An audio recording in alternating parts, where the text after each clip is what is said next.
ఓం సాయిరామ్ సమర్థ సద్గురు సాయినాథ్ మహారాజ్ కీ జై. మన సాయి బిడ్డలందరికీ నమస్కారం అండి. అందరూ కూడా సుఖంగా సంతోషంగా ఎప్పుడూ కూడా ఆనందంగా ఉండాలి అని చెప్పి సాయినాథుని తరపున నేను కూడా మనస్ఫూర్తిగా కోరుకుంటూ ఉన్నాను. ఈరోజు సాయినాథుడు అందించే సందేశం ఏంటి అంటే కనుక, బిడ్డా నా ముందే ఎందుకమ్మా అలా చేస్తున్నావు, అసలు ఎందుకు ఇలా జరుగుతుంది, ఏం తప్పు జరగబోతోంది బిడ్డ, నువ్వు ఇది తెలుసుకోవాల్సిన సమయం, సరైన సమయం ఇదే. మిస్ చేసుకున్నావు అంటే మళ్ళీ నువ్వు జన్మించాల్సిందే, ఇది వెంటనే తెలుసుకో అని చెప్పి సాయినాథుడు ఏదో తెలియని సందేశంతో మన ముందుకైతే వచ్చారు. మరి ఆ సందేశం ఏంటో మనం పూర్తిగా తెలుసుకోవాలి అనుకుంటే వీడియోని చివరి వరకు చూడాలి. వీడియోలోకి వెళ్ళే ముందు కింద ప్రతి ఒక్కరూ కూడా ఓం సాయిరామ్ అని చెప్పి కామెంట్ చేయడం మాత్రం మర్చిపోవద్దండి. అంత మాత్రమే కాదు, మొదటిసారిగా మన సాయిబాబా సన్నిధి ఛానల్లోకి వచ్చినట్లయితే ఛానల్ని ప్రతి ఒక్కరూ కూడా సబ్స్క్రైబ్ చేసుకుని వీడియోకి చిన్న లైక్ ఇవ్వండి. మరి చాలామంది ఎన్నో ఇబ్బందులు పడుతూ వారి సమస్యలతో సతమతమైపోతూ ఎలా తీర్చుకోవాలో తెలియక ఇబ్బంది పడుతూ ఉంటున్నారు కదా. మరి బాబా వారి ఆశీస్సులతో చక్కని పరిష్కారం మార్గాలు దొరుకుతూ ఉన్నాయి అక్క. మీరు బాబా వారు చెప్తూ ఉంటే అసలు మా సమస్యల నుంచి మేము చాలా తేలికగా మేము ఇవాళ రోజున బయటపడుతున్నాం అక్క, మీకు వేల ధన్యవాదాలు అని చెప్పేవాళ్ళు ఎంతోమంది ఉన్నారు ఫ్రెండ్స్. మీరు కూడా 100కు 1000% నమ్మకంతో కనెక్ట్ అవ్వండి. బాబావారి అనుగ్రహానికి మనం అందరం కూడా ఎవ్వరము మినహాయింపు కాదని ప్రతి ఒక్కరము తెలుసుకోవాలి. నేనైతే థర్స్డే కదా బాబావారికి ఏ విధంగా డెకరేషన్ చేసుకున్నానో, నాకు చాలా సమయం బాబావారి దగ్గర ఆ ఫ్లవర్స్ పెట్టుకోవడం అనేది జరిగింది. అదంతా కూడా ఈరోజు వీడియోలో మొత్తం చూస్తూ మీరందరూ కూడా ఆనందిస్తూ బాబావారి యొక్క సందేశం ఏమిటో తెలుసుకోవాలని నేను కూడా మనస్ఫూర్తిగా కోరుకుంటూ ఉన్నాను. మరి సాయినాథుని సందేశం తెలుసుకుందామా బిడ్డ? ప్రతి మనిషి కూడా తను తప్పు చేస్తూ నేను ఎవరికి కూడా దొరకను కదా, అందరూ కూడా ఎవరి పనుల్లో వాళ్ళు నిమగ్నపై ఉన్నారు.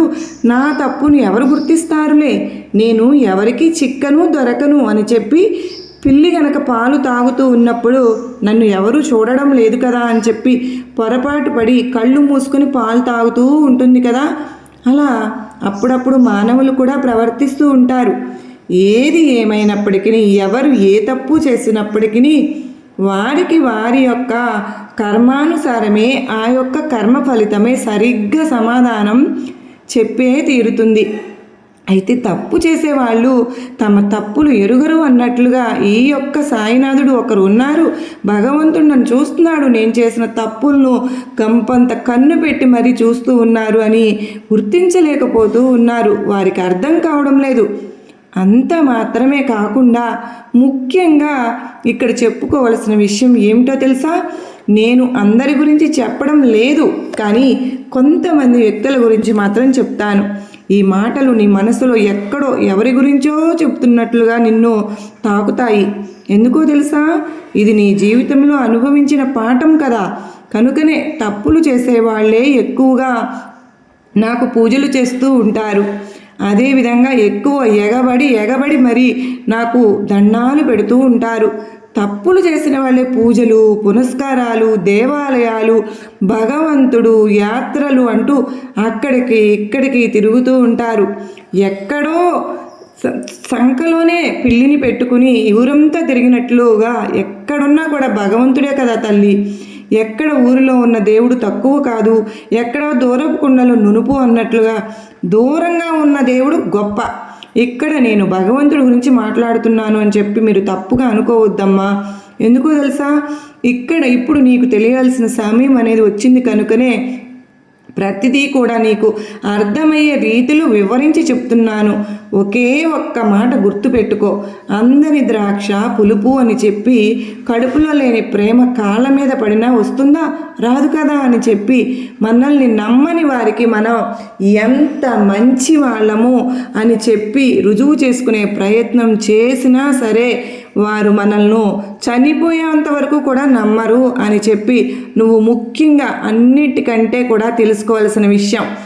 ఆ విషయం ఏంటంటే, నీ యొక్క మాటలతోటి కానీ లేదా నీ యొక్క చేతలతోటి కానీ ఎవరిలో కూడా నువ్వు మార్పు తీసుకురాలేవు అని చెప్పి, అదేవిధంగా ఒకరి మీద ప్రేమను చంపడం అనేది కూడా నీ చేతుల్లో లేదు అని చెప్పి ఒకరిని రాక్షసుల్లాగా మార్చవలసాలన్నా కూడా, ఒకరిని భగవంతునిగా మార్చాలి అన్నా కూడా, ఒకరు నీ వైపు తిప్పుకునేటట్టుగా నువ్వు ప్రవర్తించాలి అన్నా దేనికైనా సరే కానీ ఒక సమయం అనేది వస్తుంది. ఆ సమయం అనేది ఎప్పుడు, ఎలా, ఎక్కడ, ఏ విధంగా వస్తుందో అని చెప్పి గనక తెలుసుకోగలిగిన వ్యక్తేనమ్మా నిజమైన మనిషి.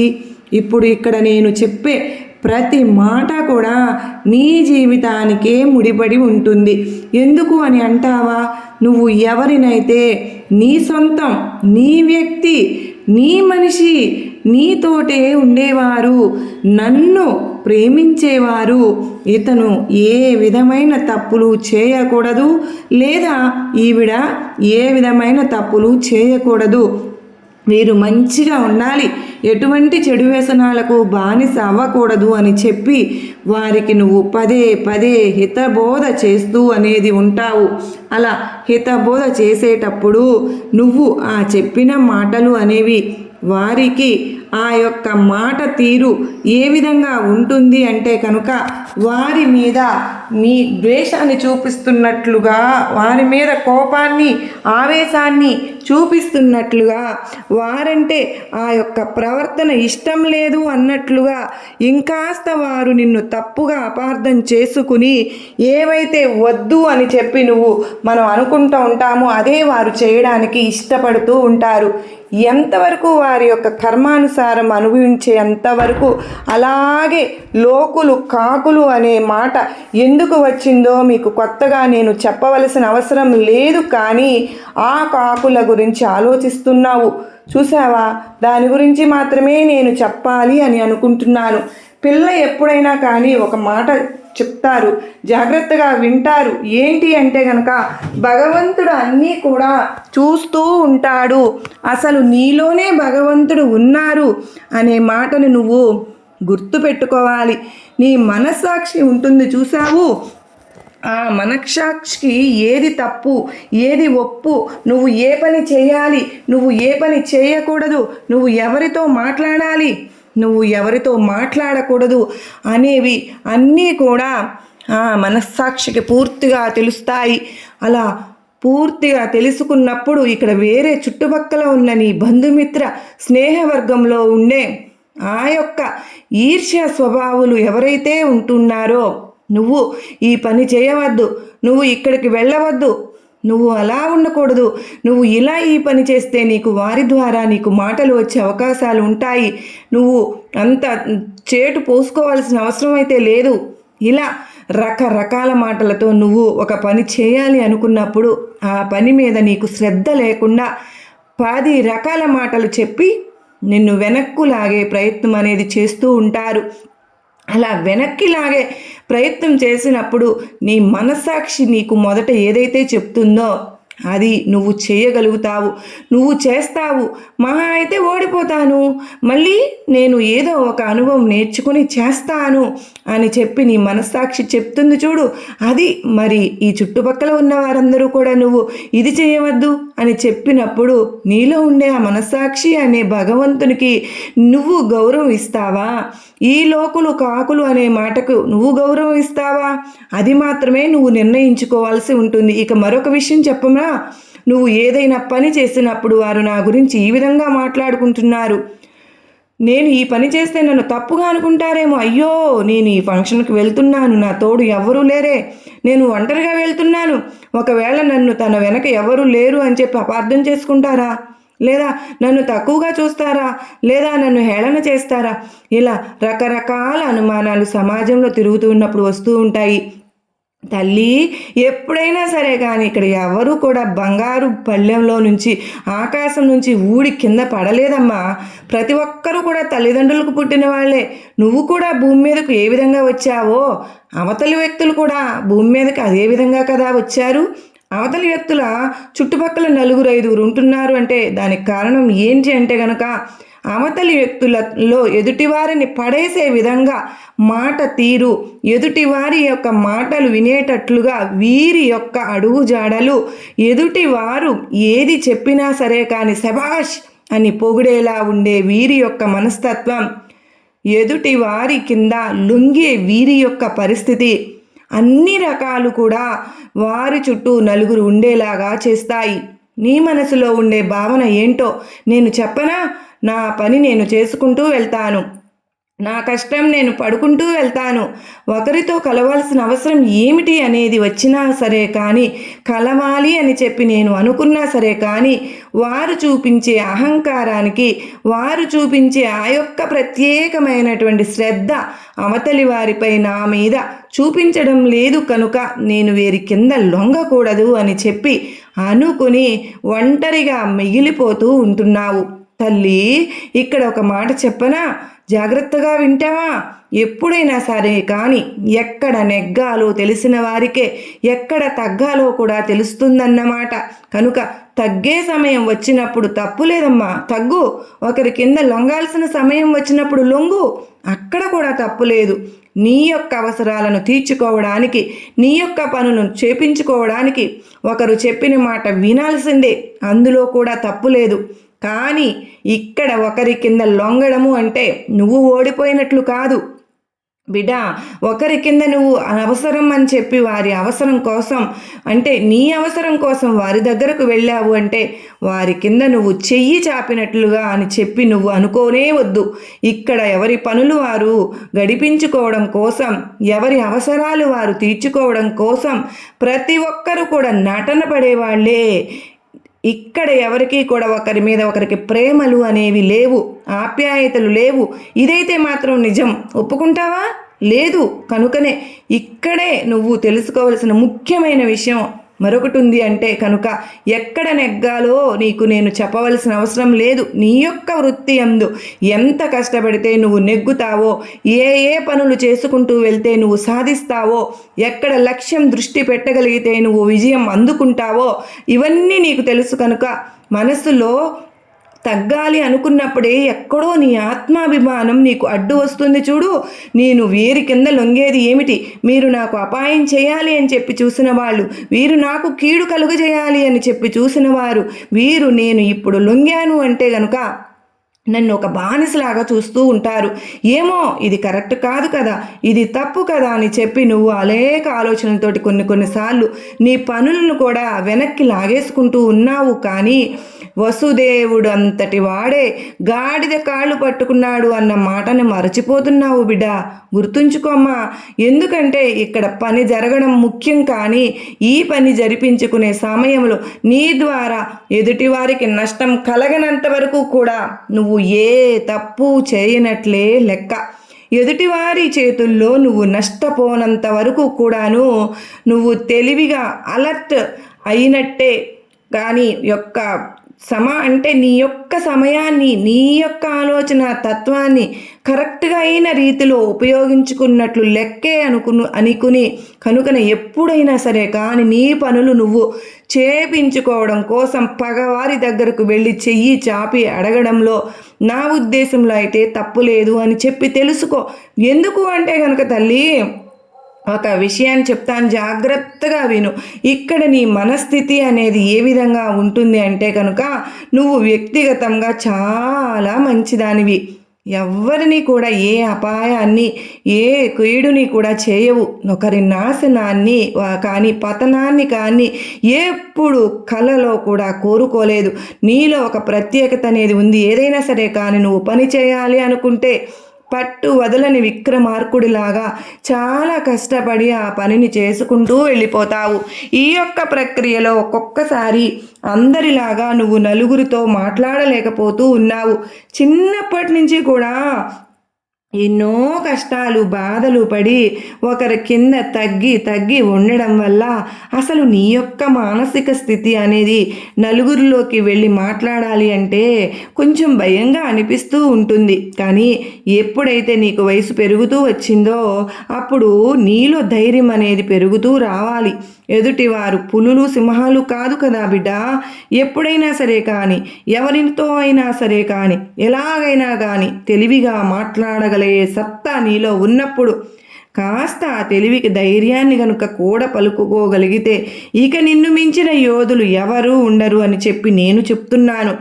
ఎవరైతే నా ముందు కుప్పిగంతులు వేస్తూ ఉన్నారో, ఎవరైతే ఇక్కడ ఈ ప్రపంచంలో ఈ జగన్నాటకంలో ముఖ్యమైన సూత్రధారులు ప్రత్యేకించి నీ జీవితంలో ఎవరైతే గనుక నిన్ను పతనం చేయాలి అని చెప్పి చూస్తూ పైకేమో నువ్వు బాగుండాలి, నువ్వు సంతోషంగా ఉండాలి, నువ్వు ఆనందంగా ఉండాలి అని చెప్తూనే ఉంటారు. కానీ వాళ్ళ మాటలు ఎలా ఉంటాయంటే ఎంత తీయగా వాళ్ళ నటనను అనేది మన ముందు ప్రదర్శిస్తూ ఉంటారు అంటే నిజంగా వీళ్లకు నా మీద ఇంత ప్రేమ, ఇంత అభిమానం అని నువ్వే ఆశ్చర్యపోయే విధంగా ఉంటుంది. కానీ లోపల అలా ఉండరు. కానీ పై మాటలు చెప్తూ వారి యొక్క ప్రవర్తనను మంచిగానే అనిపిస్తూ ఉంటారు. కానీ ఈర్ష్య లోపల, అసూయ, ద్వేషం ఇలా నీ మీద ఏవైతే రకరకాలు చూపిస్తూ ఉన్నారో నీతో మంచిగానే ఉంటూ నోటితో మాట్లాడుతూ నొసలతో విక్రిస్తూ ఉంటున్నారు. అదేవిధంగా నీ గురించి నలుగురికి వెళ్ళి ఎవరైతే చెడుగా ప్రచారం చేసి చెబుతూ ఉన్నారో అటువంటి వారు ఎవరైతే కానీ ఎన్ని కుప్పిగంతులు వేసినా సరే కానీ ఆ కుప్పిగంతులన్నిటికీ కూడా ఆట కట్టించగలిగే సత్తా అనేది ఈ బాబాకు ఉంది అని చెప్పి తెలుసుకో తల్లి. ఎందుకో తెలుసా, సమయం అనేది రావాలి కదమ్మా. సమయం వచ్చినప్పుడు మాత్రమే కదా ప్రతి దానికి సమాధానం కూడా దొరుకుతూ ఉంటుంది. అలా దొరికినప్పుడు కదా బిడ్డ అసలైన కష్టం అనేది మొదలవుతుంది. కనుక నీ వల్ల తప్పు లేకుండా చేసుకో చాలు. ఇంకా ఇలా కాకుండా నువ్వు తప్పు చేస్తున్నావు అని చెప్పి నేను గట్టిగా చెప్తున్నాను. ఎక్కడ బాబా నేనేం తప్పు చేస్తున్నాను అని ప్రశ్నిస్తున్నావు కదూ.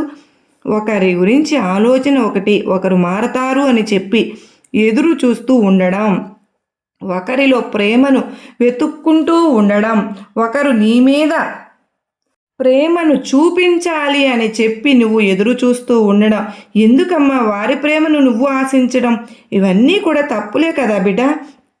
అంటే నీకు ఇక్కడ అనిపించడం లేదా నేను వారి కింద తక్కువ అని చెప్పి వారి నుంచి నేను ఏదో ఆశిస్తున్నాను కనుకనే వారి నుంచి నేను చెయ్యి చాపుతున్నాను కదా వారి కింద అని చెప్పి నీకు అనిపించడం లేదా? ఇది కూడా అడుక్కోవడమే అవుతుంది. ప్రేమ అనేది అడుక్కుంటే రాదమ్మా. కడుపులో లేని ప్రేమ కాళ్ళ మీద పడినా కూడా రాదు. ఆ విషయాన్ని నువ్వు గుర్తు పెట్టుకో. కనుక ఎవరి ప్రేమ కోసము నువ్వు ఇలా వేచి చూసి ఎదురు చూసి ఏడవలసిన అవసరం లేదు. నీ మీద నువ్వు ప్రేమ చూపించుకో. మొదట్లో కొంచెం కష్టంగానే ఉంటుంది, కానీ తరువాత అసలు నిజాలు కూడా తెలుస్తాయి. అప్పుడు నిజంగా సంతోషపడిపోతావు. అంత మాత్రమే కాదు, ఒకరిలో మార్పు తేవాలి అని చెప్పి నువ్వు ఎప్పుడు కూడా ప్రయత్నించవద్దు. నీ వల్ల సాధ్యమైనంత వరకు ఒకసారి చెప్పు, 2 సార్లు చెప్పు, 3 సార్లు కూడా చెప్పు, 4 సార్లు చెప్పు. అంతేగా 4 సంవత్సరాలు మాత్రం చెప్పమాకు, 10 సంవత్సరాలు చెప్పమాకు. నాకు వాళ్ళు 10 రోజుల్లోనే మారతారు, పోనీ సంవత్సరంలో మారతారు, ఇలా 4 ఏళ్ళు, 10 ఏళ్ళు, 15 ఏళ్ళు, 18 ఏళ్ళు గడిస్తే ఇక వారు మారరు అని చెప్పి తెలుసుకో. పదే అరవడం వల్ల నీ యొక్క మానసిక స్థితి, ఆ యొక్క మానసిక స్థితిలో ఉండే ఆరోగ్యాన్ని నువ్వు కోల్పోతావు అని చెప్పి తెలుసుకో. జీవితం అంటే వేరే ఏమీ కాదు బిడ్డ, నీది కూడా జీవితమే కదా. మరి ఇలా వారు అరుస్తూ అంటే వారితో అరిచి ఇప్పటికే సగం జీవితాన్ని నువ్వు కోల్పోయావు. ఇకనైనా సంతోషంగా బ్రతకడం నేర్చుకో. ఇదే సరైన సమయం. ఈ సమయంలో కూడా సంతోషంగా గడపకపోతే మళ్ళీ జన్మ ఎత్తుతావో లేదో, మళ్ళీ జన్మలో అసలు మనిషిగా పుడతావో లేదో, అలా పుట్టినా ఇప్పుడు పడిన సంతోషాలైనా దక్కుతాయో లేదో ఎవరికి తెలుసమ్మా. కనుక ఎవరికి ఏ అన్యాయము చేయకుండా, ఏ నష్టాలు కలిగించకుండా, నువ్వు ప్రశాంతంగా ఉంటూ కోపం తెచ్చుకోకుండా, ఆవేశపడకుండా, ఆనందంగా, ఓర్పుగా, సంతోషంగా జీవితంలో వేసే ప్రతి అడుగు కూడా అది ఆచితూచి వేయగలిగావు అంటే గనుక తెలివితేటలను నువ్వు కనపరుస్తూ వాటిని ధైర్యంగా ముందుకు అడుగు వేయగలిగావు అంటే కూడా అంతా కూడా నేనే చూసుకుంటాను. ఇక కుప్పిగంతులు వేసే కప్పగంతులు వేసే యొక్క ఆ శాల్తీలు ఎవరు నాకు బాగా తెలుసు. వారి ఆట నేను కట్టిస్తానుగా. వారి గురించి నువ్వు పూర్తిగా మరచిపోయి నీ గురించి నువ్వు ఆలోచించుకో, అర్థమైంది కదూ అని చెప్పి చక్కటి సందేశాన్ని సాయినాథుడు అందించారు కదండి. ఈరోజు సాయినాథుడు ఇది అర్థం చేసుకోవాలి. కానీ ఈ సందేశంలో ఒక గొప్ప ఆంతర్యం అనేది ఉంది. ఎంతో అసలు ఈ సందేశం అనేది ఎవరు చెప్తారు మనకు? మన తల్లిదండ్రుల తర్వాత మన సాయినాథుడే కదా మనకు చెప్పేది. ఎందుకు చెప్తారు? మన మంచి కోసం, మన భవిష్యత్తు కోసం, మనం ఆనందంగా ఉండడం కోసమే కదండి సాయినాథుడు చెప్పేది. కనుక ఈ సందేశంలో ఉండే ఆంతర్యాన్ని మీరు పూర్తిగా గ్రహించారు. ఈ సందేశం యొక్క ఆంతర్యం మీకు అర్థమైంది అని నేను కూడా అనుకుంటూ ఉన్నాను. అలాగే నచ్చింది అని కూడా అనుకుంటున్నాను. నచ్చింది అనుకున్న ప్రతి ఒక్కరు కూడా ఈ వీడియోకి ఒక లైక్ అయితే ఇవ్వండి. లైక్ ఇచ్చిన వెంటనే హైప్ అని వస్తుంది కదండి, హైప్ ఇవ్వండి. మొదటిసారి మన సాయిబాబా సన్నిధి, అమ్మ సన్నిధికి వచ్చినట్లయితే మన ఛానల్ని సబ్స్క్రైబ్ చేసుకుని సపోర్ట్ చేయండి. కింద కామెంట్ సెక్షన్లో ఓం సాయిరామ్ శ్రీమాత్రే అని నమః అని కామెంట్ చేయండి. మరొక చక్కని అమ్మవారి సందేశంతో, సాయినాథుని సందేశంతో తప్పకుండా కలుసుకుందామండి. మరి మీ అందరికీ నచ్చినట్లయితే మీ వీడియోని తోటి సాయి బిడ్డలకు, అమ్మ బిడ్డలకు చేరవేయండి. అంతవరకు మన కుటుంబం పైన, మనపైన సాయినాథుని యొక్క, అమ్మవారి యొక్క ఆశీస్సులు మనందరిపైన ఉండాలని ఎల్లకాలం నేను కూడా మనస్ఫూర్తిగా కోరుకుంటూ ఉన్నాను. మరో చక్కని సాయినాథుని, అమ్మవారి సందేశంతో కలుసుకుంటానండి. అంతవరకు కూడా మన కుటుంబంకి ఆయురారోగ్యాలు, అష్టైశ్వర్యాలు ప్రసాదించాలని ఆ తల్లిని, దుర్గమ్మ తల్లిని, బాబావారిని నేను కూడా మనస్ఫూర్తిగా మీ అందరి తరపున వేడుకుంటూ ఉన్నాను ఫ్రెండ్స్. మరి మనందరము కూడా బాబావారి బాటలో, అమ్మవారు చెప్పిన మాటలను నడుచుకుంటూ జీవితాన్ని ధన్యం చేసుకుందాం. సర్వేజన సుఖినో భవంతు, లోకా సమస్త సుఖినో భవంతు.